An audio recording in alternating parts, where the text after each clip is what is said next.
ঐ ক'ত যাৱ? কলেজলৈ আহিছিলোঁ। ইউনিফৰ্ম ক'ত তোৰ? মানে মই কিবা এডমিশ্যনৰ কামত আহিছিলোঁ। হেডফোন খোল। কি হ'ল হ'ব তুমি কৈছে যে? কালি কলেজলৈ আহিছহে, একেদিনাই চিনিয়ৰ মুখে মুখে কথা ক'ব পৰা হৈ গ'লি। ঐ তোৰ অকাত কি বে? কি হ'ল এতিয়া মুখে নমতা হ'লি যে? দুচৰমান খোৱাৰ ফলত এতিয়া মুখৰ মাত নাইকিয়া হ'ল। মাইকী কাক মাইকী বুলি কৈছে? ঐ কাক দম দিছ? কাক দম দিবলৈ আহিছ?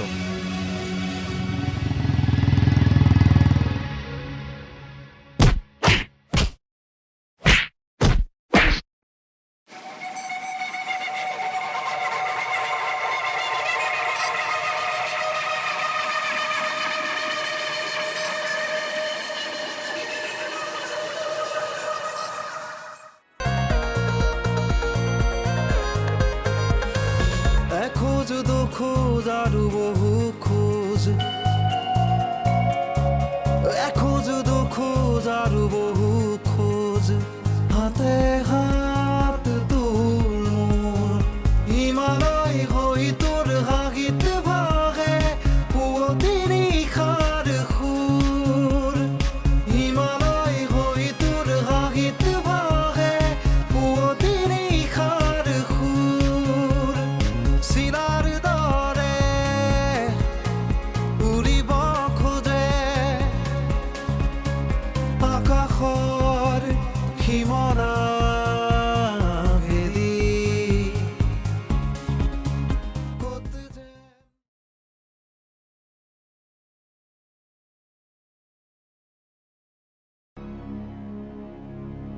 চোৱা, এই কলেজখনৰ কিছুমান নিয়ম আছে আৰু এই নিয়মৰ বাহিৰত গৈ তোমালোকে কাম কৰিব নোৱাৰা। আৰু তোমালোক গোটেইকেইটা ছিনিয়ৰ ষ্টুডেণ্ট।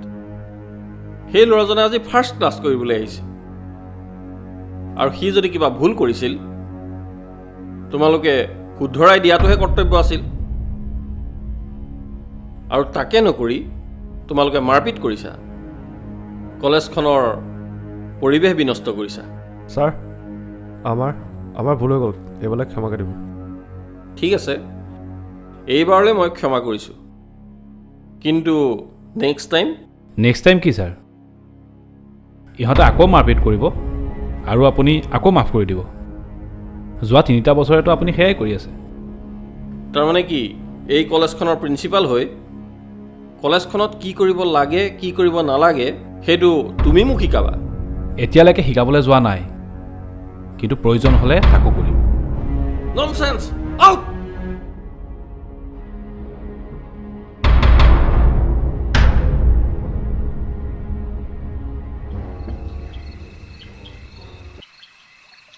সেইকাৰণে মই এদিন কলেজলৈ নাহিলে গোটেই কলেজখন খেলি মেলি হৈ যায়। গোটেই ছিষ্টেমটো কণ্ট্ৰল কৰি থাকিব পৰা কেপাচিটি সকলোৰে হাতত নাই নহয়। অহংকাৰ নাই, কিন্তু সেইটো মোৰ হাতত আছে। কলেজ তিনিআলিটোৰ পৰা কেণ্টিনলৈকে প্ৰত্যেকজনী ছোৱালী খোজচোন মোৰ কথা ক'ব।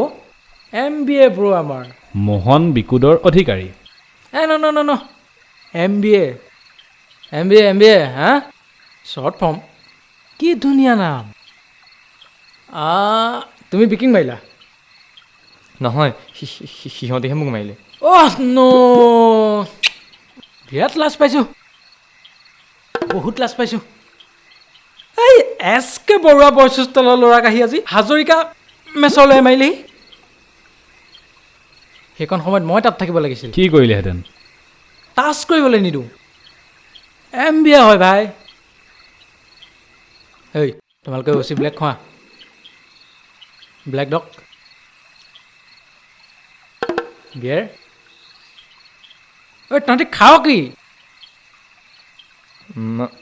মাজা, এপি, ফিজ। বাচ্চাৰে কেলা।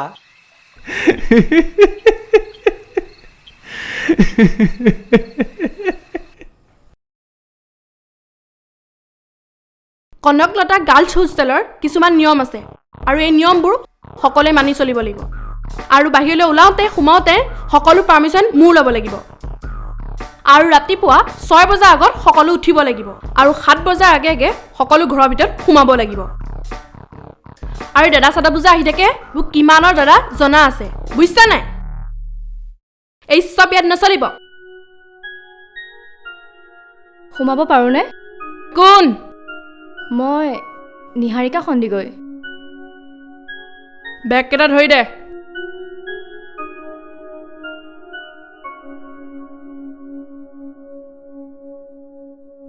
চব ছোৱালী কালি আহিল তই ইমান লেট কিয় কালি ঘৰত বিশেষ অসুবিধা এটা হ'ল সেইকাৰণে আহিব নোৱাৰিলোঁ হ'ব হ'ব জনা আছে এইবোৰ ইয়াত বাহানা বাজি ইয়াত নচলিব আৰু ইয়াৰ হোষ্টেলত স্থলীত থাকিলে ইয়াৰ ৰুল ৰেগুলেশ্যন মানি চলিব লাগিব ঐ ৰুম নম্বৰ কিমান G4 আবে তই মোৰ ৰুমৰে দেখোন আজিৰ পৰা মোৰ ৰুমৰ সকলো লেটৰ তোৰ ঐ এক মোৰ ৰুম দেখাই থৈ আগে যা আৰু চব ৰুমে ৰুমে যা আৰু 9টা বজাত ভাত দিয়া হ'ব দেৰি কৰিলে ভোকত থাকিব লাগিব শুনিল নহয় যা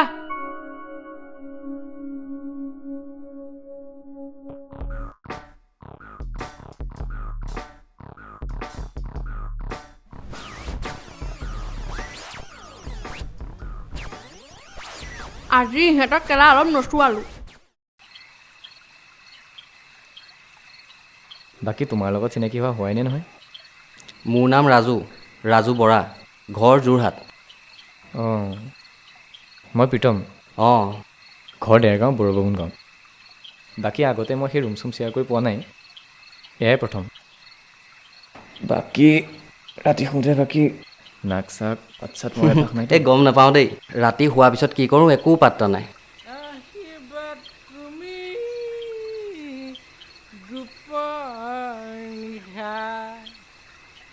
এইজনে আজি খোৱা যেন পাইছোঁ বুজিছা তাকেহে আৰম্ভ কৰিলেই এটা কাম কৰোঁ এইজন ওপৰলৈ অহাৰ আগতে শুই দিয়াই ভাল ঠিক আছে শুই যোৱা নহ'লে পিছত দিগদাৰ হ'ব অঁ ঠিক আছে বাৰু গুড নাইট ঠিক আছে গুড নাইট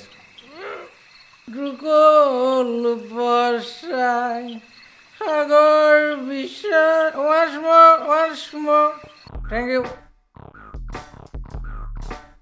নিহাৰিকা কোৱা পংখিবা কিনো কম মই এইবোৰ ৰুম চুপ চিজিল কৰা নাই কিন্তু দেই এইবোৰ অভ্যাস নাই মোৰ আজিৰ পৰাই ৰুমটো দায়িত্ব তোমাৰ একদম পুৰা চিক চাক কৰি ৰাখিবা কিন্তু ঠিক আছে হ'ব দিয়া ঠিক আছে নহয় কামত লাগি যোৱা চফা কৰা কামত লাগি যোৱা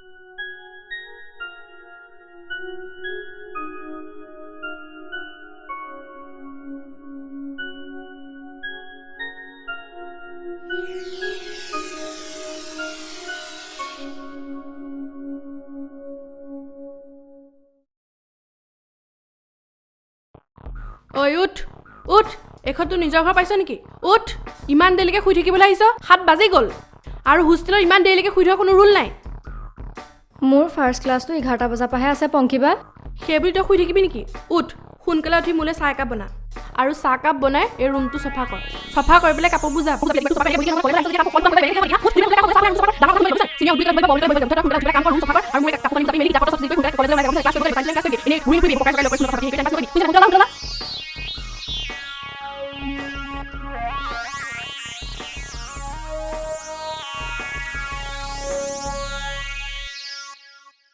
হেল্ল' অঁ মা উঠিলোঁ নাই খোৱা ৰুমমেটজনী বৰ ভাল মা একেবাৰে গালি পৰা নাই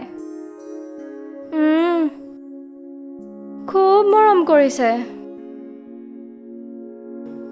অঁ বাৰু হ'ব দিয়া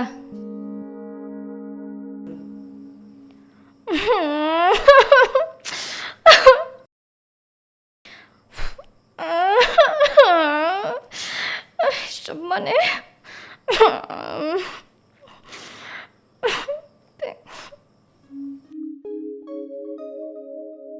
तोरा मन दर्पण कहलाए तोरा मन दर्पण कहलाए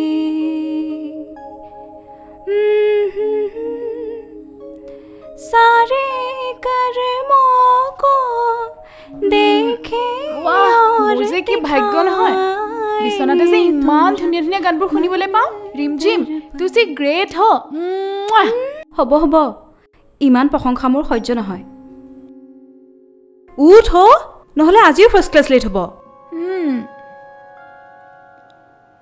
উঠ এজনী উঠ উঠ উঠ উঠ কালিও তহঁতৰ দেৰি হৈছে লাভ ইউ ৰিমঝিম তই যে নথকা হ'লে মোৰ হোষ্টেল লাইফটো কিমান বৰিং হ'লহেঁতেন আৰু এতিয়া মোৰ গোটেই হোষ্টেল লাইফটো বিন্দাছ হৈ গ'ল জান পংখীৰ মত পৰিব লাগিছিলে তই হেই এজনী কথা নকবি দেই ৰাতিপুৱাই কালি গোটেই জুনিয়ৰ সোপাক খাই মাৰিছে আৰু আজি সেই ৰাতিপুৱা দেখিছোঁ ৰুমমেটজনীক চব কাম কৰাইছে সেই ৰুমমেটজনী পলাব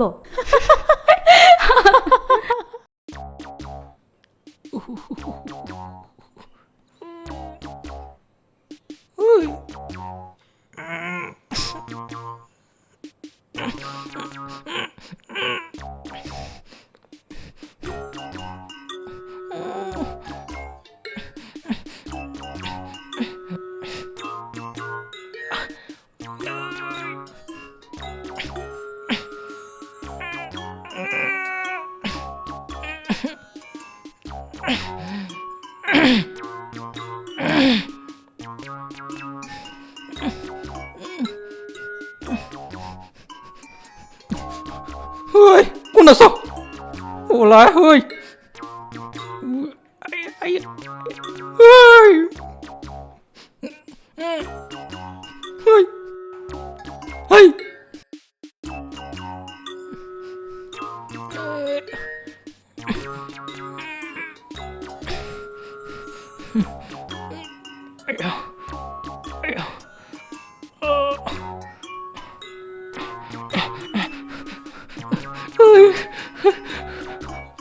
অলপ সোনকাল কৰিব নোৱাৰ নেকি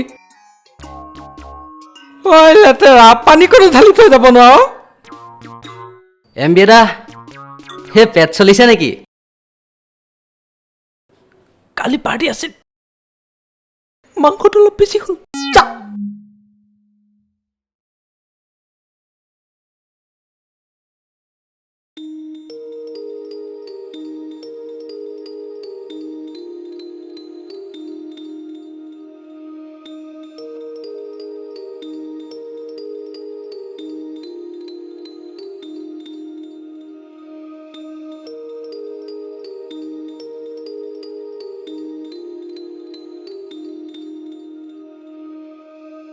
নতুন নতুন কালি আহিছোঁ কোনটো ৰুমত এমবিএদাৰ লগত ভাল ৰুমমেট পাইছে বাই দা ৱে মই ৰাজু মই ঋষভ মই ৰাজ লগ পাম দিয়া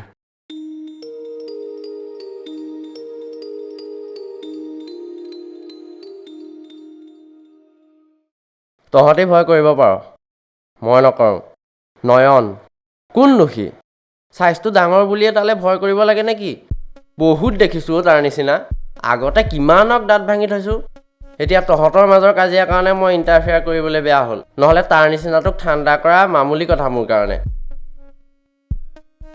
কবিতাই মাজে মাজে তাৰ ভয় দেখায় মই পাত্তা নিদিওঁ কালিয়ে হোষ্টেলৰ নতুন ছোৱালীবোৰ মোৰ কাবজাব লৈ আনিছোঁ ৰিমঝিম আৰু কবিতাই কেয়া চকুৱে চাইছিলে মই পাত্তা নিদিলোঁ নতুন ছোৱালীবোৰক ৰিমঝিম আৰু কবিতাৰ লগত থাকিবলৈ নিদিবি ঠিক কৈছ এবাৰ ইউনিয়ন আমাৰ হ'ব লাগিব আমাৰ হ'ব লাগিব এইবাৰ প্ৰেচিডেণ্ট জিকিব পাৰিলে সিহঁতকো চাম আৰু এইটো নিউ কমাণ্ডৰ নাম কি আছিলে প্ৰীতম তাকো চাম চবকে চাম চকু মেলি মেলি চাম অৱস্থা বেয়া কৰিম তাৰ বহুত বেছি হৈ গৈছে সিহঁতৰ তাৰ কাৰণে কালি বহুত লাজ পাবলগীয়া হৈছে ইলেকশ্যনলৈও বেছি দিন নাই তাৰ আগতে তাক শিক্ষা এটা দিব লাগিব অৱস্থা বেয়া কৰি দিম তাৰ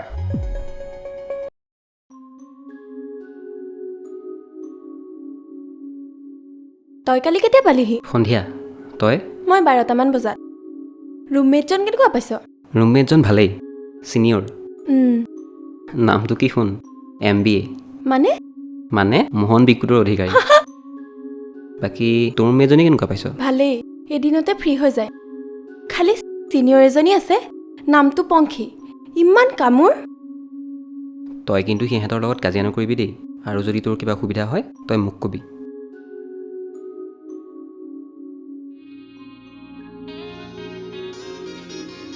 তোৰ ক্লাছ কেতিয়া অফ আছে? 12টা বজাত। মোৰো অফ আছে, আহিবি কেণ্টিনলৈকে, বহি কথা পাতিম। অকলে আহিবি। তই আহিবি, মই যাওঁ।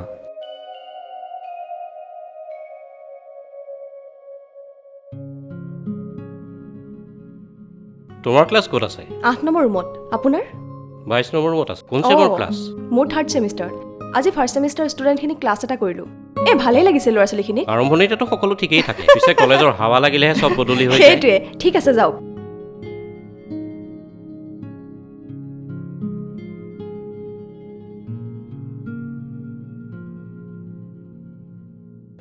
ঠিক আছে, আজি আমি পঢ়িম আধুনিক অসমীয়া সাহিত্যৰ বুৰঞ্জী সম্পৰ্কে। এই আধুনিক অসমীয়া সাহিত্যৰ বুৰঞ্জীটো আমি 4টা যুগত ভাগ কৰিব পাৰোঁ: অৰুণোদয়, জোনাকী, আবাহন, ৰামধেনু বা যুদ্ধোত্তৰ যুগ। ৰ'বা, মোৰ উইদাউট পাৰ্মিশ্যনত এনেকৈ ক্লাছলৈ সোমাই আহিছা যে, তাকো 10 মিনিট লেট। চৰি ছাৰ। কলেজৰ ছিনিয়ৰ ষ্টুডেণ্ট হৈ এনেকুৱা ভুল কৰিলে কেনেকৈ হ'ব? যোৱা বহাগৈ।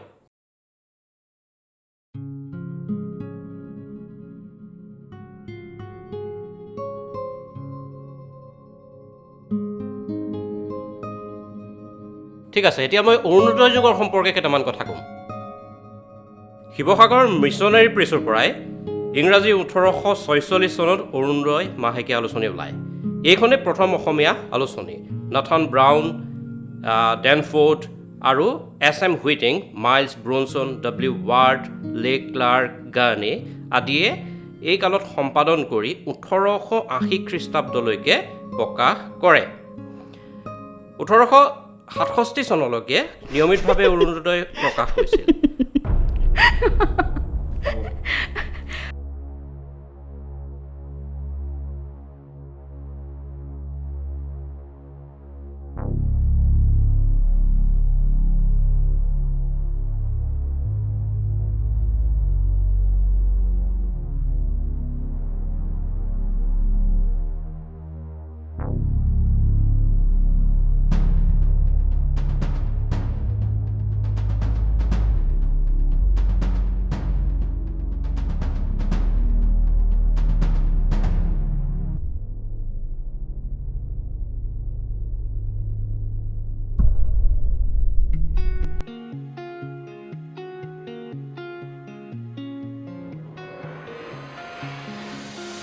শিলাৰ দৰে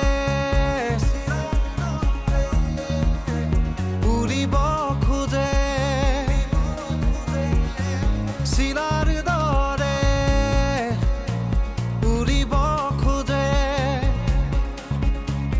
আকাশৰ সীমনা ভেদি ক'ত যেন মই পাওঁ নীল আকাশ। উৰিব খোজে মোৰ এই মন, উৰিব খোজে মোৰ এই মন, উৰি যাম তোৰ সতে উৰণীয়া মনে গণে সময়। দেউকা ভাঙে বিস্ফোৰণ ধোঁয়া উড়ুয়ায় আৰ তনাদ, শিলাৰ দৰে উড়িব খোজে।